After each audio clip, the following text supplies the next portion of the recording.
Hello everyone, welcome to the channel. It is Linen. Today I want to talk about the Divine Feminine. Alright? Courtney over at Aries is Witchcraft, and Rachele at Amethyst Ascension have kind of collaborated and come up with the Divine Feminine Energy tag. Not really a tag, it's more like a event, okay, where we're kind of exploring through May, you know, what the Divine Feminine is to us.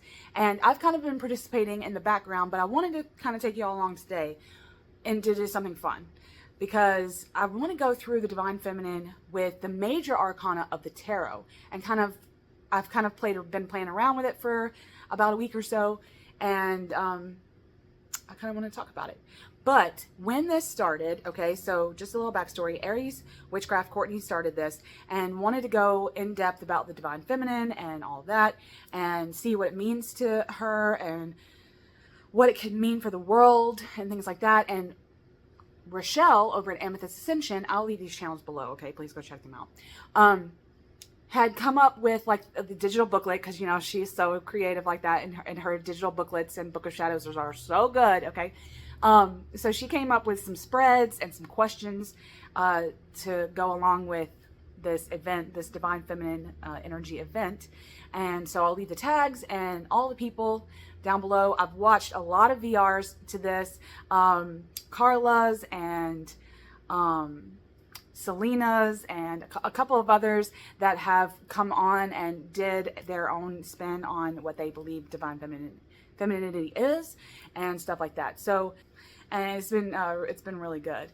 And if you're familiar with my channel, you know that at the beginning of this year, I designated this year to be the Divine Feminine year. Like the Dark Feminine, the Divine Feminine is awakening really hardcore this year. I felt her like rise up. And back in November, when Immaculate Immortality came out, my channel Dark Feminine poetry book, I've received a lot of support for this, and I've been really excited to share it and give it to the world. But after this came out, I felt an even stronger surge of this energy of femininity, and really tapping into what that means to me, and like putting myself, it's like a sacred constant invocation that I want to subscribe to, you know. And also in this very controlled and ordered world, it's so ordered and so unmiraculous sometimes that it makes the chaos, it makes the chaos and the void and those unfettered times seem unnatural. It makes them seem taboo. It makes them seem it makes them seem like it's something that's happening that's bad, and it's not. There's a flux going on. There's always a flux of and the balance that needs to be handled. And in this resurgence and well, surgence, she never went away. The surgence of the Divine Feminine is rising up, I believe, because of this ordered world that we live in. When it gets to a place, the order gets to a place where the world seems to be imploding, the Divine Feminine is going to rise up. Okay, so that's what's really happening, is there's this implosion happening, and in order for us not to just crash out, the Divine Feminine kind of rises up and reminds us of empathy and reminds us of new world and new universe chaos. That's what she's reminding us of right now. And working with this book specifically, I'm always working with it. These are actual spiritual, divine, my sacred devotional poetry to all of the faces of the goddess and the Divine Feminine that I work with. So yeah, so anyway, it's on Amazon. This is my beat up copy, because this is my ritual copy, the one that I keep on in sacred space. But so I've been working with Immaculate Immortality, of course, but then I've also been working with my newest deck creation, an Eden Kiss, okay, which is a ritual deck that I made to Lilith, actually. And whenever I work, I've been working with Lilith for years, but whenever I've been working with her, she's taught me so much about Eve. So I've kind of serpentine labyrinthine, twisted them together and made them into this like love affair, made them together in this romance. Okay. And so this ritual deck commemorates that kind of secret, I don't know, clandestine love affair between Lilith and Eve. So I've been working with this, but this is technically like a poetic, along kind of like Immaculate Immortality. It's like a poetic rendition of an oracle. It's not really oracular, not really. But it's more devotion. It's more me trying to look in through a lens of a moment and see what I can learn from these divine feminine figures' personalities. And it's been teaching me a lot, because we kind of know Lilith's personality a little bit, and we kind of know Eve's a little bit, and so mashing them together, and they have this moment together. Sorry, oh, glare. Okay, let me just do it this way. They have these moments together that immortalize them in this way, but I can kind of learn, like, I mean, Eve's searching for the forbidden fruit here, and Lilith's looking on her like, how powerful, you know? And they've become a powerful couple, like a coupleton for me, you know? There's so much love there. There's so much, they're bound, you know? They're bound by the web of life, and each personality is so unique, but then when you put them together, I love this. I love them right here. They just become immortal. I mean, like, for this one, Lilith is crying crystal tears onto Eve and helping her. But see, and you would think that Lilith, being the demonized version of this femininity, okay, according to her myth and everything, that she would probably become the Gorgon, right, the Medusa, because as I stated before, this coupledom kind of feels like an Athena Medusa thing for me, like where they're the two sides of the same coin. But they're also lovers, they're also kindred spirits, they're also best friends. But Eve is actually becoming the Gorgon here, and Lilith is helping her through that. And Lilith is exempt from the curse of getting turned to stone or whatever. Like, they're both turned to stone.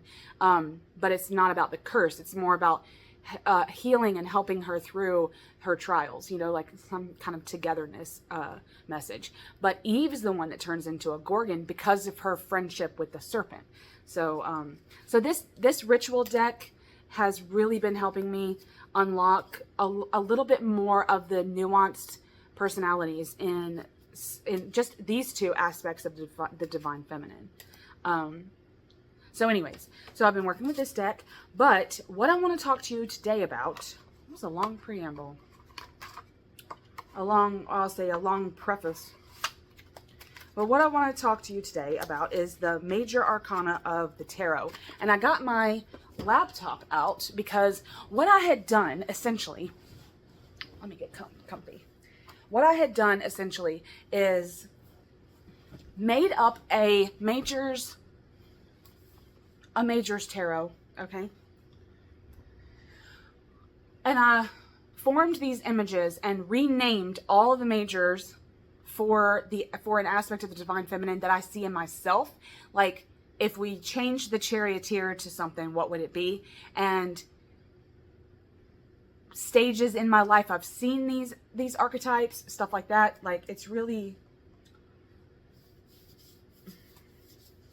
been a cool exercise, you know? So I'm kind of excited to share them. Now, I'm not going to show you my like laptop screen, but I'll put, probably over here in the void, I'll put the images on the screen of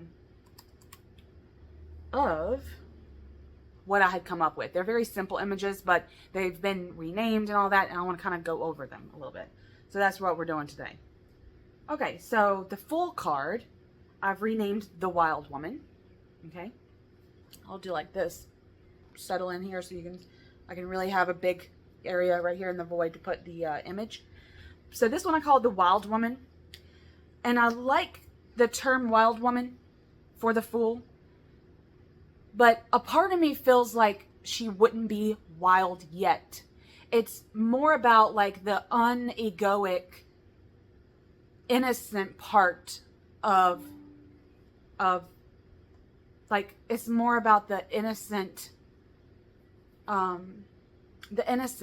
of woman, right? Like, when I think of the Fool, I think, when was the last time I felt truly free, truly, like, not happy? I don't like that word for freedom because they don't go in tandem for me.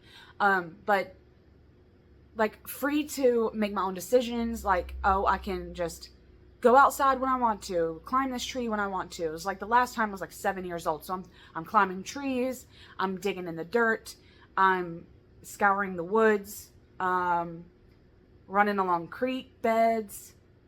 I explored a lot of creek beds, climbed a lot of trees, did outdoorsy stuff, right? And then I liked this kind of solitude that had noise to it, right? So I listened to a lot of music by myself. We had a swing in the tree, so I would either be in the tree or I would swing. And there was something very free about just like listening to what I wanted to listen to on my headphones and my Walkman, and, you know, or be in the tree listening to bird songs, stuff like that. But like having no real aspect of time, having no real aspect of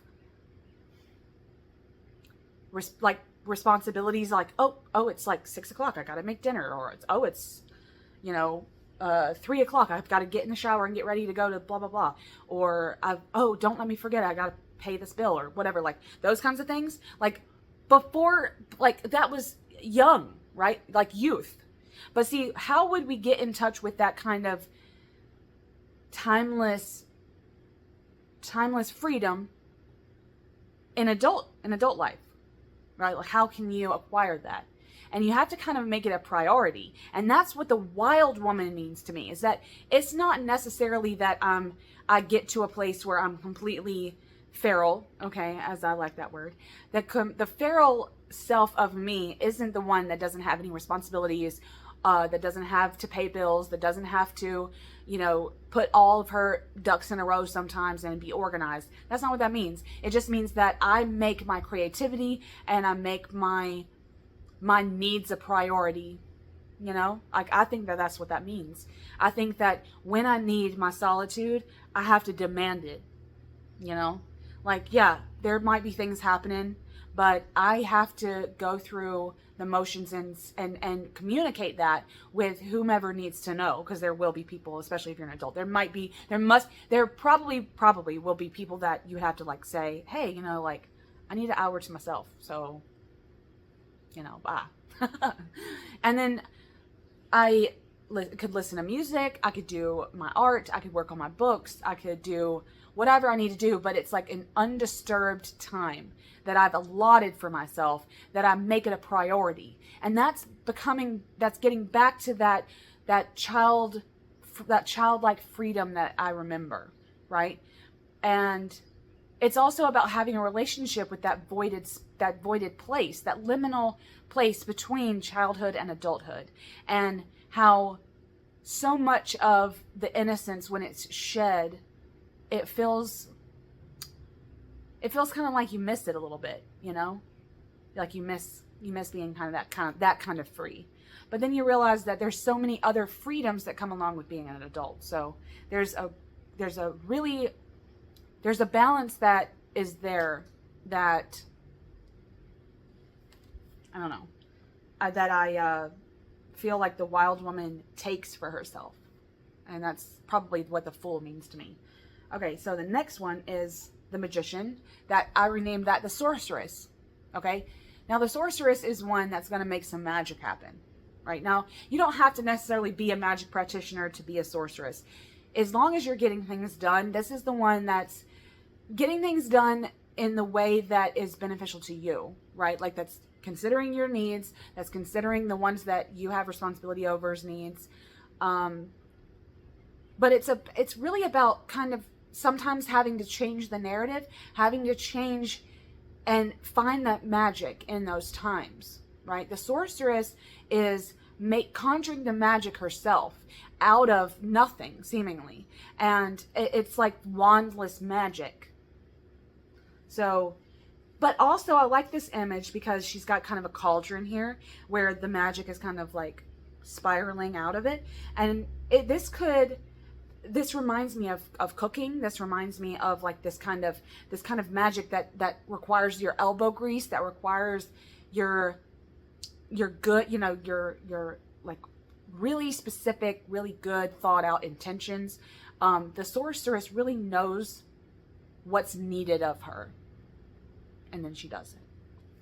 And that's a huge part of the aspect of the divine feminine for me, is that the divine feminine in you, this invocation, this embodiment, it knows what is needed of you.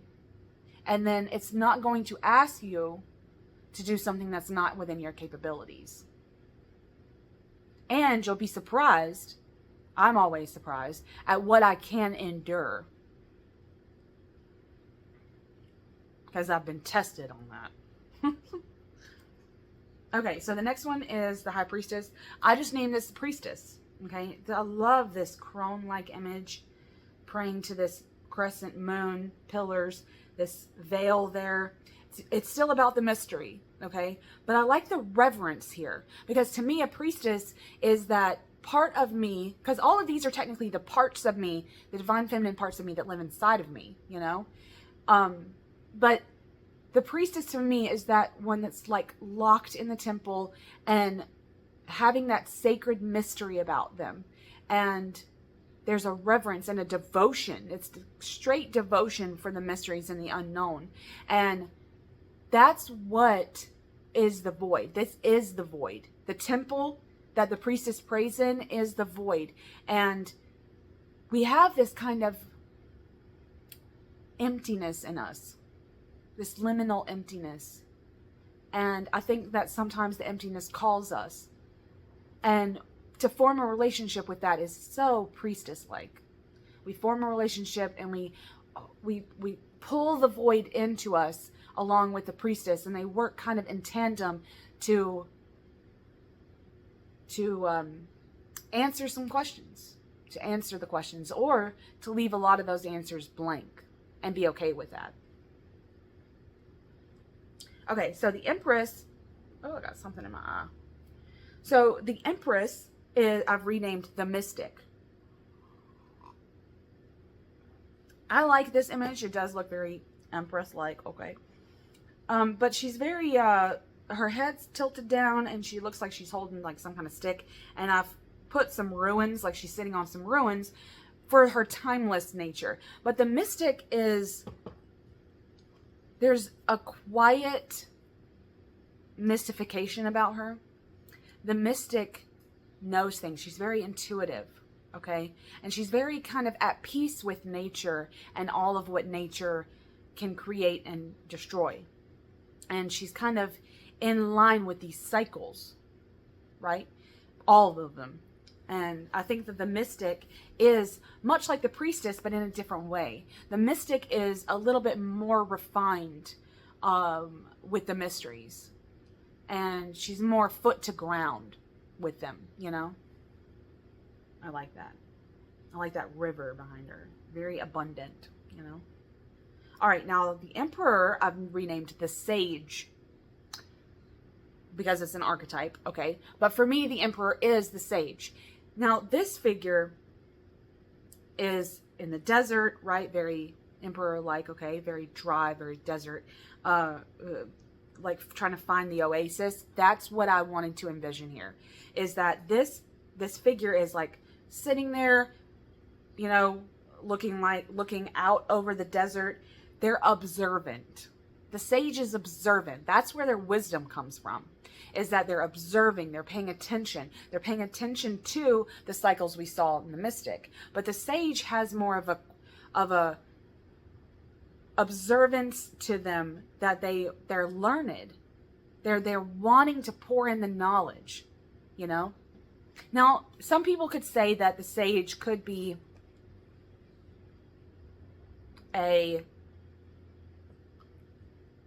probably a divine masculine archetype, but wisdom is anything. Wisdom is all. Wisdom is the all. So I don't necessarily think wisdom has a feminine or masculine take, but That's my view.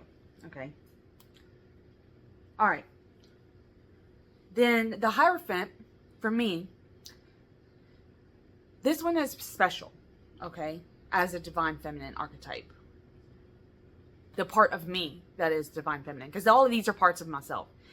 I renamed this the Tradition Keeper, okay? The Tradition Keeper is sacred, is a sacred part of me. It is, I love the way that I put her scroll there, and she's got a quill in her hand, like, she looks so cool there, and with the mountains, but the Tradition Keeper is that feminine part of you that's remembering all the birthdays, all the anniversaries, right?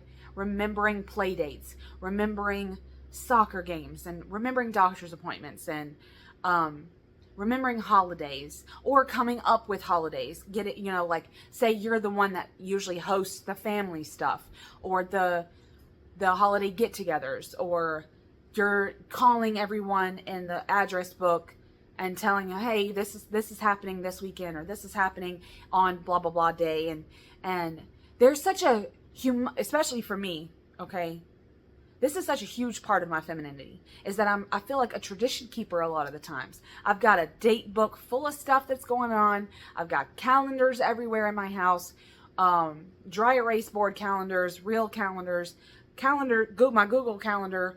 All of them are filled with certain things, and I'm always referencing them, you know?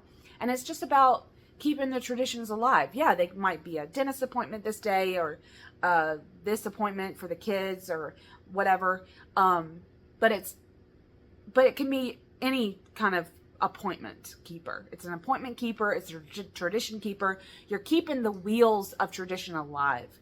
And if certain holidays and events are sacred to you and yours and your family, or just yourself, like magically, I feel that there's such a sacredness in the keeping of time, when we so much long for a timelessness, you know. But there's something so sacred about looking forward to something and being this kind of matriarch that is over it all, is over the pen and the calendar, you know. Okay, this one is the Lovers. I've renamed the Lover, okay, which is actually a traditional name for the Lover's card. But I put these kind of angel wings in the sky. I like that, the angel clouds with the mountain. Now this one looks kind of languid. She's kind of laying there on the couch. But for me, the Lover is really about the sensuality behind the femininity. So this is about like the touch of skin, like the feeling of hair, the feeling of the, like maybe even possibly glamour, right? The Lover is really about the senses, okay? And feeling into the senses and knowing what they need on a certain day, right? The Lover told me that I probably would be most comfortable in this video in my white t-shirt, you know? It also was the one that told me that I have been dealing with a slight eye infection, so not to wear any makeup. That was the Lover part of me. The one was like, look, I know you want to look nice for your people, okay, on the internets, but you had a slight eye infection a few days ago and you don't want to flare that up with putting all kinds of makeup on. So I didn't. I listened to her. But she looks, I think that this quiet sensuality looks good in this, for this card. Like, she knew she needed a nap. You know, it's like the lover that loves you inside kind of thing. It's the one that's going to love you no matter if you're standing in front of the mirror going, why does this jiggle? Why do I have these whiskers? Yada, da, da, da, da, da. And you're berating yourself because that's the society we live in. Okay. You're berating yourself. And then all the while there's this like quiet lover that's inside of you just smirking. Like, look, you'll get over this. Okay, you've earned this body, you've earned this hair, you've earned that gray hair, you've earned what you've put your body through, what it's been through, what it's gonna do in terms of aging. Okay, there's so much that goes into housing a body, housing a mind, housing a soul, you know? So the Lover reminds me of that a lot. Okay, the Chariot I had renamed. I really like this image. She's so cute. I've renamed this the Cartographer. This is the map maker. She's going places.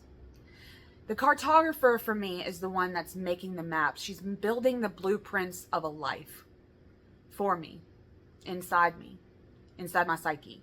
Okay?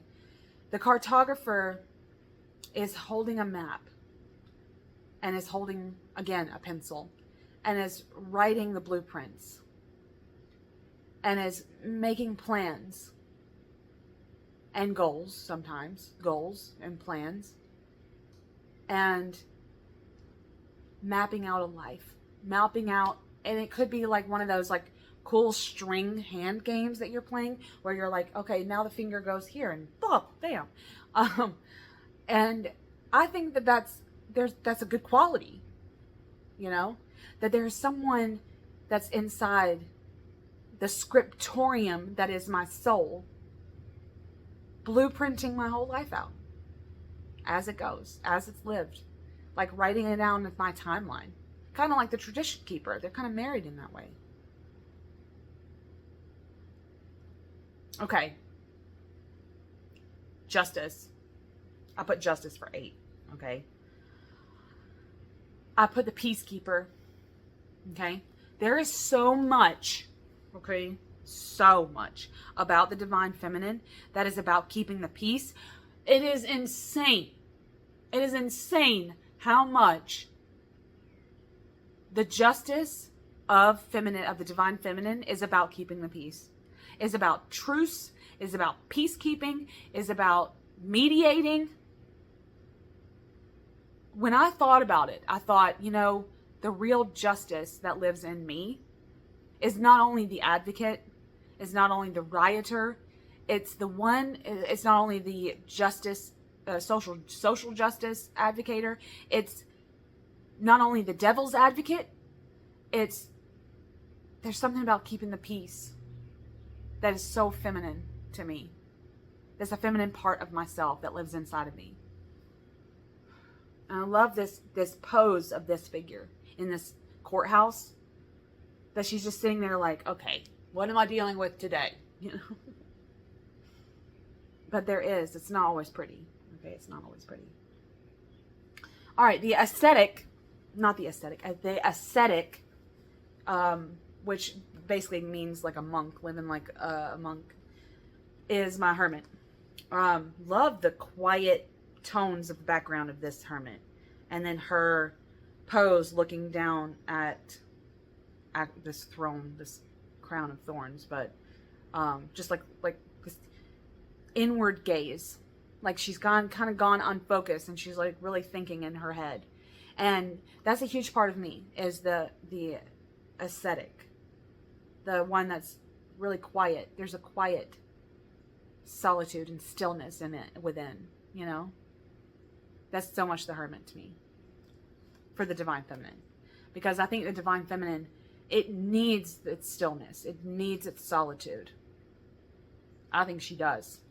If we don't give it to her, she'll take it, and it'll come in form of like you getting the flu and being in a bed for 7 days. Okay, this happened to me. Don't ask me how I know. Okay, whenever I've gotten to the point where of burnout, my body will it'll overreact upon itself, and then I'll get sick, and then I'll just be like, I can't do anything. No, I can't do anything. Not in my responsibilities, nothing. I'm like feverish in the bed for days on lockdown, you know. Okay, the Wheel of Fortune, I've turned into the Fate Weaver. I like this because she kind of looks like a cowgirl to me. I should have made her a cowgirl. Because this rope lasso looking thing, I like, because it makes me feel like she's not only weaving fate in this kind of way, but she's lassoing it, you know, just Annie Oakley in that shit. Annie Oakley had a gun, didn't she? Not a lasso. Pretty sure if she probably knew how to lasso, okay? But I like this because there's a fate weaver in us, you know, in all of us. There's that weaver of fate that's weaving it as we make it's making fate's getting made and woven as we make decisions. So not only is she the fate weaver, she's a decision maker. She's the one that finds decision making sometimes difficult because she wants to keep the peace, right? But it has to happen, right? Those wefts have to get done. So okay, now this one was tricky. Strength. Okay, love this image. I love that I put these like pink, really pink lips on her. But I call this one the tamer, right? Like a lion tamer. I like the lioness here on the couch. But it's a taming of self in a way that is done when innocence is shredded. As you grow older, and you hit these like crucial developmental ages, these hormonal ages, these rites of passage ages, like young teenagehood, you kind of get to that place where you start taming your ego, taming yourself, and reining yourself back in. Okay? Now, a lot of this has to happen for you to be societally acceptable, okay, in terms of the ego, in terms of the true self. And there's this like, the authenticity seems to kind of go inward, right? And you need all the ones previous to get to this stage. The ascete, the cartographer, you need these, the lover, you need all these archetypes that have come before this to know how to do it. You know, to know how to balance them all, and then to kind of know how to tame yourself so that you're not just this feral, wild being that's just not getting quite literally shunned from society, getting canceled or whatever. There's this aspect of us that is tamed, and some of us are more tamed than others. And I think that the servitude that the tamer has for us is crucial. I think that the one inside of you knows when you're being oppressed, and I think that she knows when you've locked yourself in too tight. But then she knows when to let you out, and she knows like the time and place of certain things, of certain emotions that can be overrun. Scream into your pillow, use the shower as a sacred rage ritual, or a crying vigilance, you know, perform a vigil in your shower where you're sitting there on your hands and knees just bawling. You know how many times I've wept in the shower? Quietly. When you want to scream and just tear out your soul with your screaming. I'm going to get emotional. You want to tear out your soul from a betrayal or something that's happened that didn't seem fair. And you know you can't just raise the ground with your dragon fire. Okay? So what do? You go in the shower and you cry. And you do it silently so that the people in your house don't know that you're in there crying. Because you can't explain your emotions. You can't explain the rage. You can't justify it, and you shouldn't have to. When someone says, hey, what's wrong? And then you know that you can't always just spew it out. You know, you can't always just... That's the tamed part. That's the tamer. That's the animal tamer. She's there, and she's got your hair like this. And she's there telling you how okay it is to feel whatever it is you're feeling.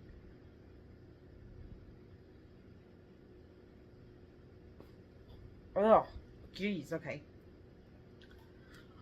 All right, now, next one.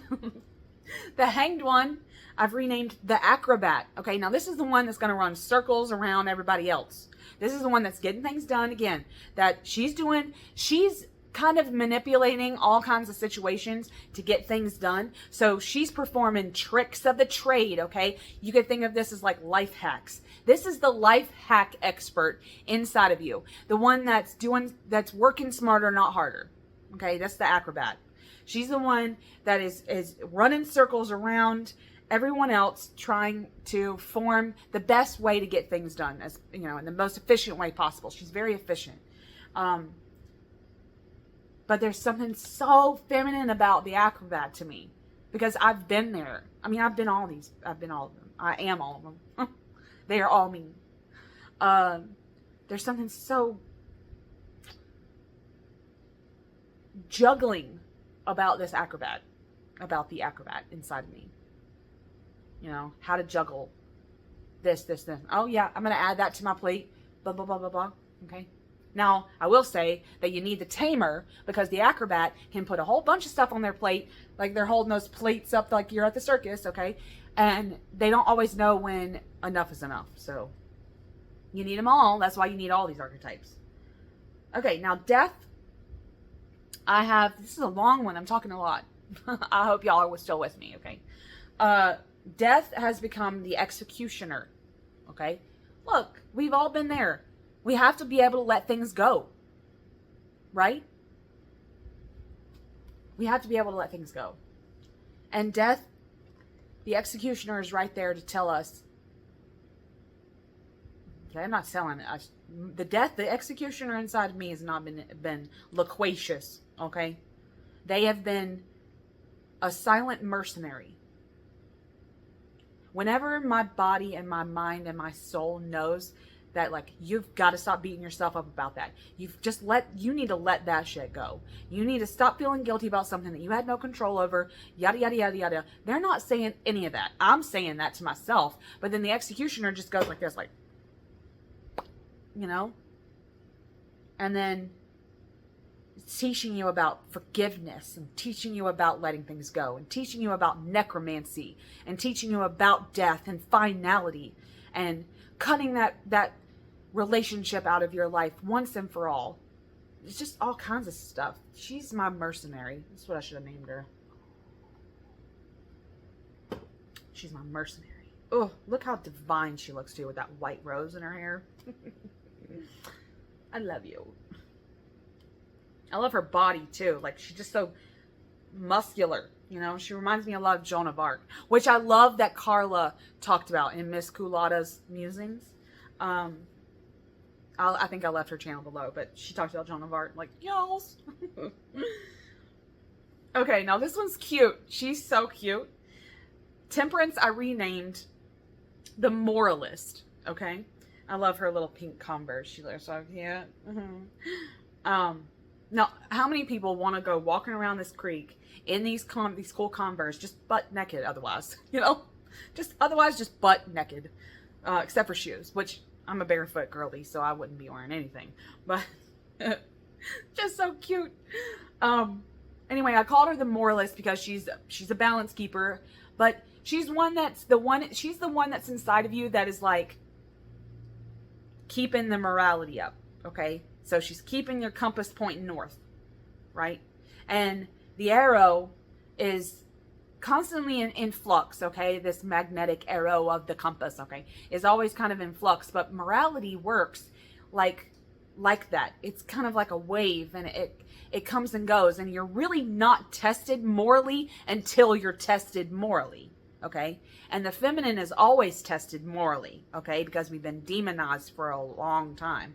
The feminine has been demonized for so long that the moral compass is acting like it doesn't know which way the poles are, okay? And it's because society and the culture that I live in has done this to femininity, then it makes the one that's inside me go kind of wonky. So I've got to be in constant vigilance with it as well to figure out my moral compass.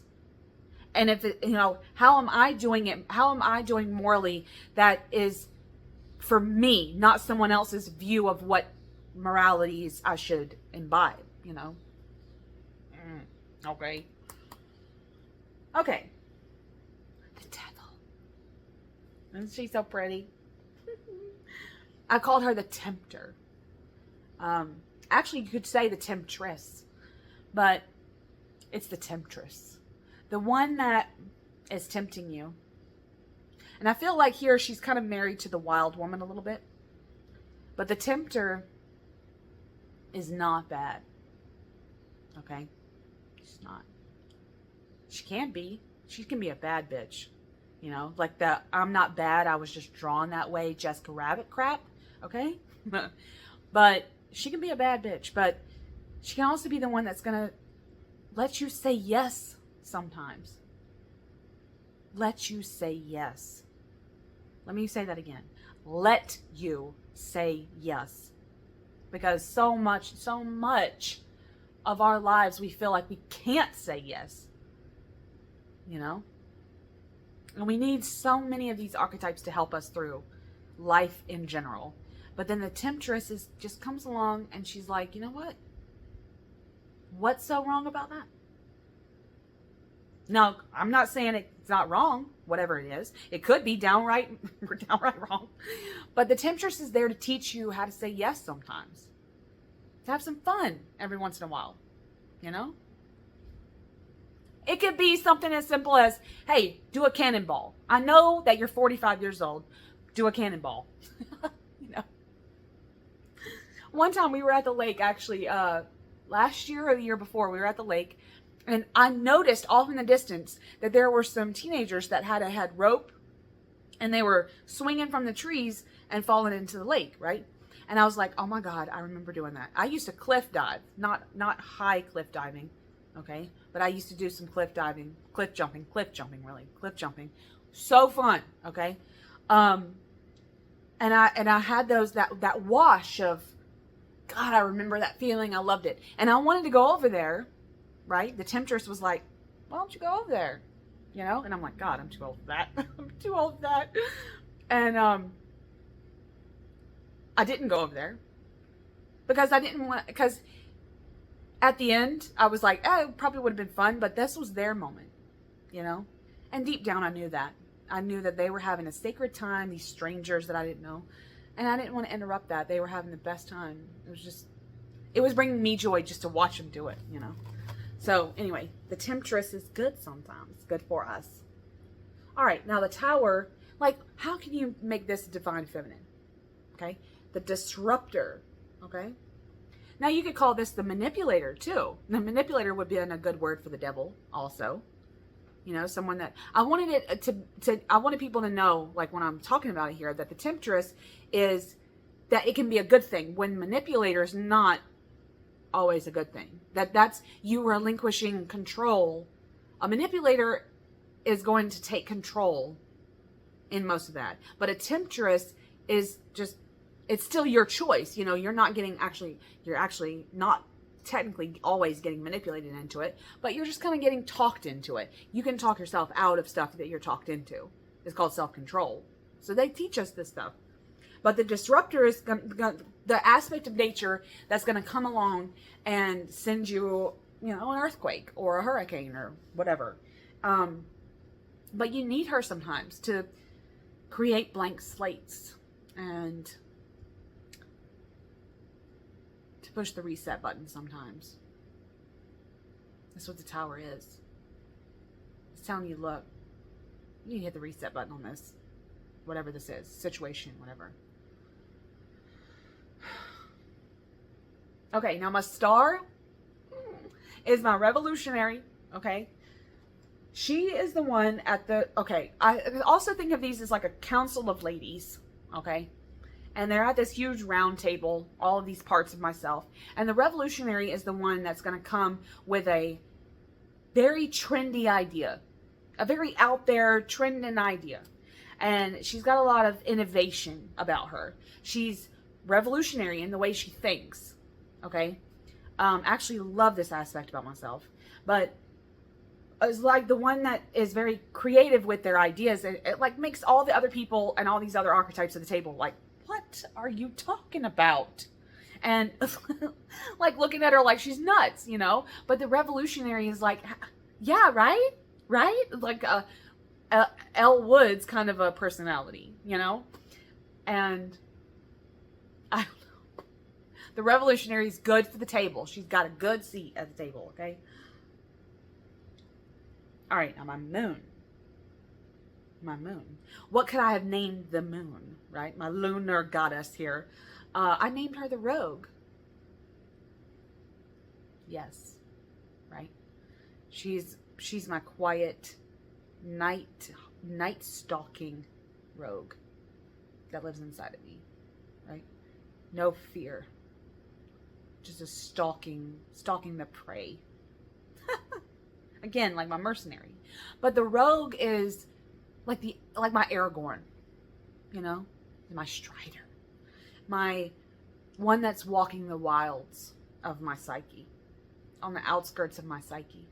And when she's invited to the table, okay, she looks rugged. She looks warmongered. But damn if she's fierce as hell. But she's been alone so long that she doesn't always know how to talk to you. Doesn't know how to talk at the table. She sits there quietly throughout the meeting and then disappears. And you don't even know, like, oh, was the rogue here? So, and it's like when it's needed, the rogue can be needed in aspects of the quiet servitude. She's a warrior, but no one would ever know it.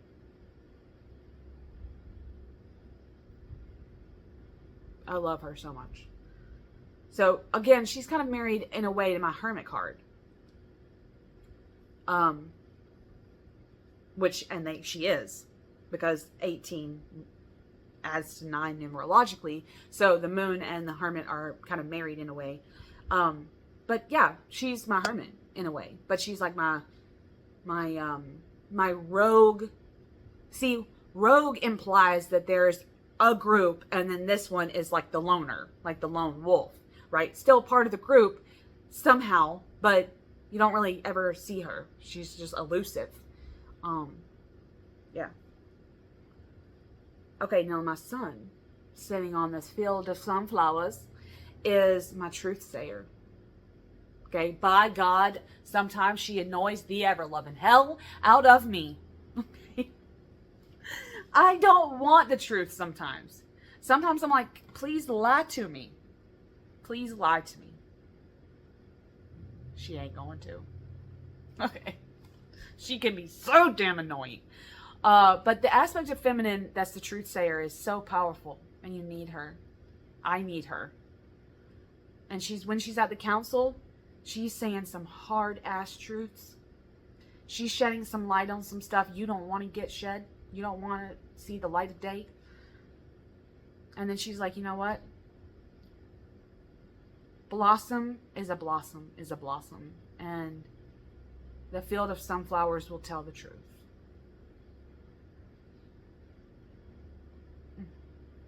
My truth sayer. And she's the one that tells truths to others too. The one that you want to lie. You want to lie. You want to lie because of something. You want to lie because you think it's easier. Or you think it's the best way to go. But the truth sayer in you, that divine feminine truth sayer in you and in me, is going to stand up and just be like, no, I'm sorry, but this has to be said.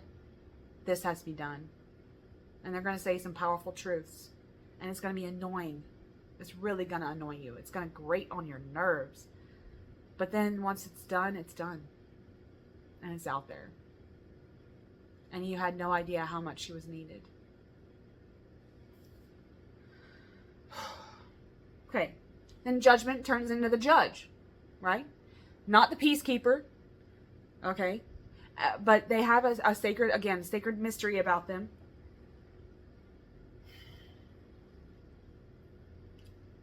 But it's the judge in you. You know? See, my justice was the peacekeeper. Because it's not... Justice isn't always about justice. The judge is the one that dishes the justice out. right? Like final say kind of stuff. So you need the judge sometimes to give out that final gavel rung, you know, gavel ring. The one that's really going to throw down the gauntlet. And not pass judgment, but pass justice onto yourself. It's self-justice, but the judge is going to dish it out. You need her. I love her. All right. Now, the universe, or the world card. The world card, you could have had a million names for the world card for the Divine Feminine, okay? It could just been called the Divine Feminine. It's the one that's all-encompassing, right? I called this one the Primordial one, okay? Because to me, the Divine Feminine is within me, without me, in the universe, on this earth, in our solar system. She's just everywhere. So she's universal, but in such an ancient and timeless and matriarchal way that she has to be called primordial for me. She could have been the universal one. She could have been void queen, world queen, the world feminine, whatever. Like, you could throw in a whole bunch of names at her. I love how she's just a cloak here, like fabric. I love that. Oh, I love that so much. But this very simple image. She's powerful.